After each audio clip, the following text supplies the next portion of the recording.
উত্তাল সমুদ্র, নিষেধাজ্ঞা বহাল মৎস্যজীবীদের জন্য। দুর্যোগের গ্রাসে দক্ষিণবঙ্গ। ঘূর্ণিঝড় উইফার, রামিনেন্ট ও নতুন ঘূর্ণাবর্তের মিলিত প্রভাবে তৈরি গভীর নিম্নচাপ শনিবার আরও জোরালো আকারে প্রবেশ করলো রাজ্যে।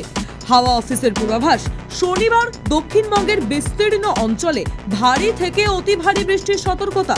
সবচেয়ে বেশি সতর্কতা জারি করা হয়েছে পশ্চিম মেদিনীপুর, ঝাড়গ্রাম, বাঁকুড়া, পূর্ব ও পশ্চিম বর্ধমান এবং বীরভূমে। এই জেলাগুলিতে সারাদিন ধরেই চলতে পারে বজ্রবিদ্যুৎ সহ ভারী বৃষ্টি, সঙ্গে থাকবে দমকা হাওয়া। কলকাতায় সকাল থেকেই মেঘলা আকাশ, দফায় দফায় হালকা থেকে মাঝারি বৃষ্টি চলবে।